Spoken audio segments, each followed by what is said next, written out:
How good is Ohio State? Well, we know one thing.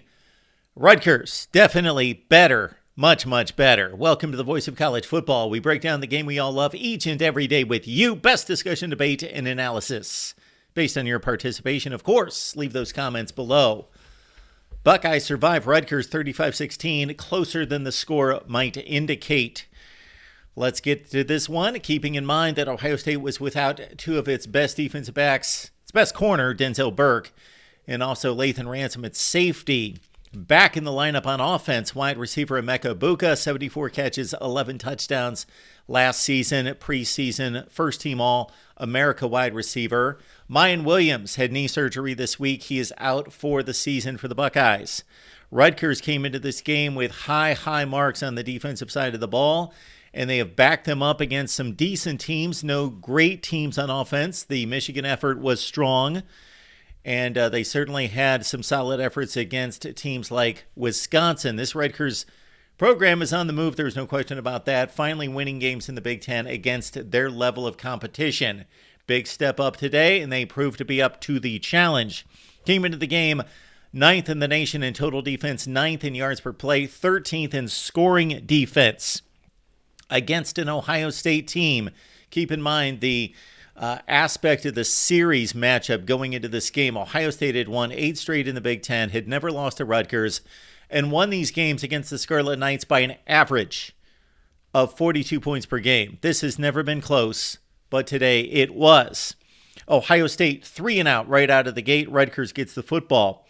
And they were picking on the true freshman quarterback, Jermaine Matthews, on the first play of the game, and he might have, in replacing Denzel Burke, committed pass interference on the very first play of the game as Rutgers took a shot there. Bad punt snap, and the Rutgers punter, he recovered, got the football, should have been blocked. He got it out of there, but it still set the Buckeyes up in great field position at their own 44 on their second possession, and then they went to work. Now, keep in mind that Ohio State's rushing attack has not been dominant by any stretch of the imagination, but much better with Travion Henderson in the lineup. He has meant a world of difference. Maybe the offensive line is gelling. Maybe it's better and playing better week to week, but Travion Henderson has been a major factor in this. I am going to give him a ton of credit because I've been critical at times of Travion Henderson. He's not just a speed guy. Did you see him lower his shoulder? Not once, not twice, not over and over and over, running tough, running hard between the tackles. And then, of course, he's got a burst that few do. He can kick it into accelerator quicker than most. No question about that. Ohio State with Travion Henderson in the lineup, 155 yards rushing per game, and that number went up after the game against Rutgers.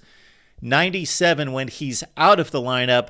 4.8 yards per carry with Travion Henderson, 2.6 without him, 17 plays of plus 10 yards in the running game with him. Without him, only 8. Keep in mind, he did not play the Penn State game. That would have been a rough ride for him, you would think, although he plays against and has this season against most of the tougher teams on the schedule. G. Scott had to step up today in the passing game and replacing Cade Stover, who's still on the sideline with a knee injury. G. Scott hauled in the first touchdown of the day, and it was an excellent catch. Kyle McCord trusted him. He threw it into coverage one-on-one. The defensive back was all over, the linebacker actually was all over G. Scott, and he made a tremendous catch right against the body, staying in bounds against Mohamed Toure. Mohamed Toure, by the way, number 1 for Rutgers, is a player. He is an exceptional ball player. Oh my goodness, he made some great plays. And the play prior to the G. Scott touchdown catch, in which this is a linebacker out in space against a recruited wide receiver, and Toure was all over him. G. Scott just outfought him for the football and was able to pin the ball against his chest, and get his foot in bounds. The play before, Toure whiffed, caused G. Scott to whiff on a block and made a tremendous play on Travion Henderson. Rutgers has upgraded its talent and development. Greg Schiano knows what he's doing. There is simply no question about that. So right out of the gate, Buckeyes' second drive go up 7-0. Again, Cade Stover out of the ball game. G. Scott was targeted in the passing game. Toure had a sack when Travion Henderson probably missed an assignment. That's what it looked like. We don't know that for sure. But all the offensive line moved to this side, and Travion Henderson went to that side as well. Boom! There was a wide open lane. Kyle McCord had no shot. That killed that drive. We're going to pretty much note how Ohio State drives were killed here. The first one was just a 3-and-out in which they got behind the sticks on a negative play on second down. And then on this third down after the touchdown, the third drive after the touchdown, they got killed with a sack that set them up for a 2nd and 19 after that. Christian Dremel, he's a really good wide receiver. Of course, he had the touchdown to get Rutgers on the board the first play or first drive of the game, third play of the game against Michigan. And Dremel burned Jordan Hancock. Should have been a touchdown. He was wide open, way behind the defense. But Gavin Wimsatt missed him. Ohio State got a first down on a play that I don't necessarily know that they should have gotten the measurement on this. It was reviewed, so they did look at it. Extremely fortunate. The play before, Emeka Egbuka caught a pass at the marker. If he wouldn't have been juking and jiving and then stepping out of bounds, he should have gotten the first down. That set it up for the Buckeyes on a short yardage play. Travion Henderson was popped by two dudes who spun him around, couldn't get the football near the line of scrimmage, but they gave him the first down on the measurement. However, the Julian Fleming drop killed the drive there. So you're going to see this from time to time. Buckeyes drops, negative plays, of course, killing drives here for Ohio State. So they get nowhere and still lead at this point 7-0. At one point, Ohio State should have downed a punt. The punt coverage team needs to be more aware. You see other teams executing the punt coverage, not just the coverage, but downing of the football and tracking the football better. Ohio State should have tracked one inside the 5. Jess Mirko did a great job of kicking the football, but it was a touchback, and that set up Rutgers for its first drive of the game. We're into the second quarter. Rutgers finally gets a first down with 12 minutes left in the first half. It's first down, and then they went to work. Gavin Wimsatt last week against Indiana set a Rutgers record with 143 yards rushing for a quarterback and 3 touchdowns. Ohio State safeties playing downhill despite missing some veterans back there. Josh Proctor mostly had a good game. Sonny Styles as well, although Styles struggled in pass coverage a couple times and got a bit tied up and had a pass interference call. And then Rutgers pulled off one of the plays of the game. I'm not going to say it for sure because there were some interesting plays in this ball game. Lining up for a 4th and 1 at their own 42-yard line, and Gavin Wimsatt, the quarterback, in the spread formation, takes the pistol handoff, the snap, and then he drops down like they're going to do the Bush push because it's 4th and just a few inches. You got to see this play if you didn't watch it. It's kind of a handoff version of the Fumble-Rooski play. Wimsatt between his legs to Kyle Monangai, who races past the Ohio State secondary defense, goes all the way downfield. Fortunately for the Buckeyes, they did track him down at the 12-yard line, so they pull off the gadget play that really gets this team fired up. Ohio State, however, held, and this is the first time all season that Ohio State's defense has given up a play of plus 40 yards. I don't believe that Rutgers gave up a 40-plus play in this game, and they have yet, through 9 games, including the Michigan game, including some other good teams, to give up a play of plus 40 yards. So 2 extremely good defenses in this game. Rutgers gets the field goal at 7-3. Next Buckeye drive, G. Scott drops a 3rd and 5. Not a perfectly placed ball, but just below the belt, and he drops it on the slant route across the middle. 3rd and 5, that kills that drive. Next drive, Buckeyes don't convert, but Jess Mirko decides to fake punt it. He saw a look that he thought he could take advantage of. He did not. That sets up Rutgers at the Ohio State 32-yard line, but once again, the Buckeyes hold on defense. Rutgers does get a couple first downs, but this would be the theme of the day, that the Ohio State defense would bend a bit, but not break. They weren't dominant on this day. Kyle Monange had 24 carries for 159 yards, and Ohio State was outgained for, I believe, the first time this season on this day, but they give up the field goal, 7-6 at this point. Then Kyle McCord throws a curious interception going for Marvin Harrison, and then Rutgers starts to throw the football fairly effectively. If you notice in this game, Gavin Wimsatt is an effective thrower between the hash marks, slants, crossing routes, drag route, all that stuff, post patterns down the seam. He's on the money. Those are easier throws than the stuff to the sideline in which he is just lost and sails everything and is completely off target. Kyle McCord, 19 for 26, 189. 3 touchdowns and a pick on this day. Wimsatt, 10 for 25 for 129. That is a typical Rutgers-type situation there. But they get the other field goal, completing that drive after the punt issue for the Ohio State punt game and trying to fake.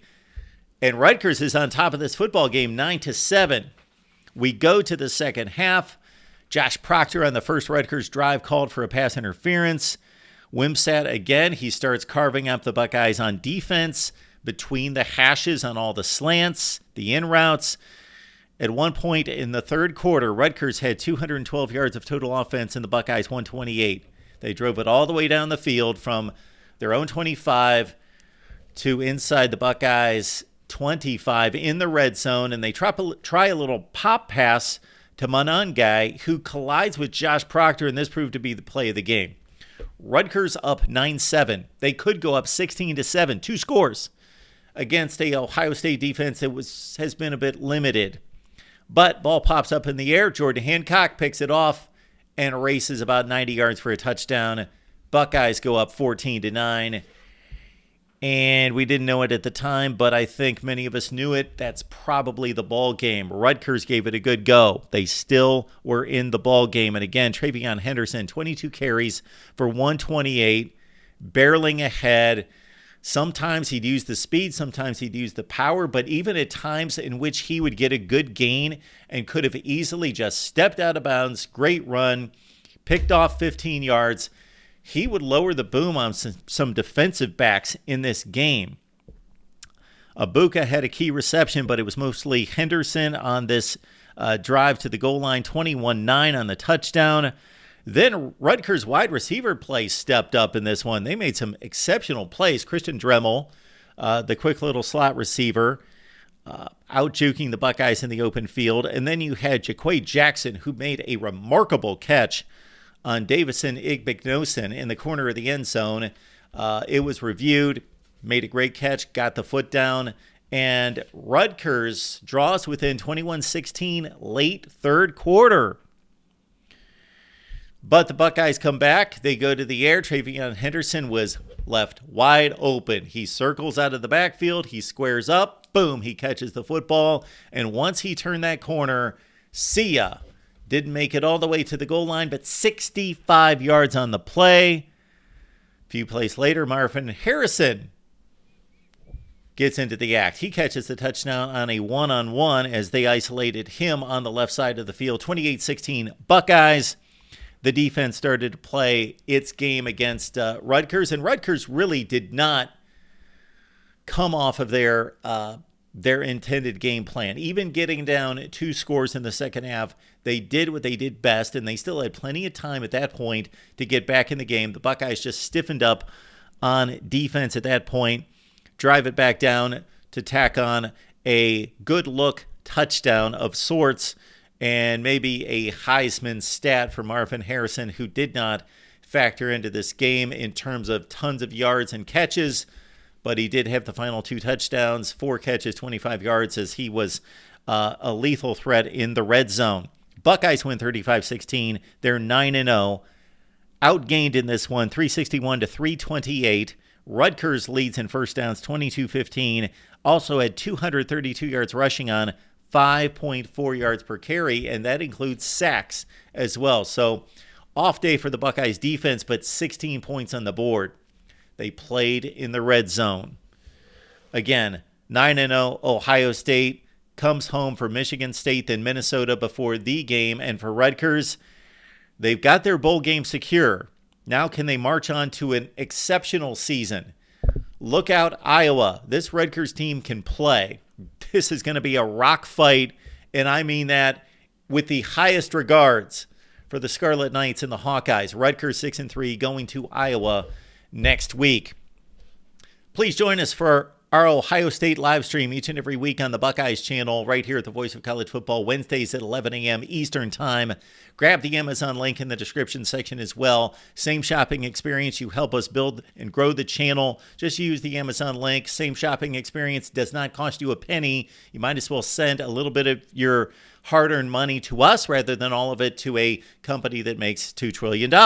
You could do that. Appreciate you being here at the Voice of College Football. More instant analysis throughout the day on Saturday.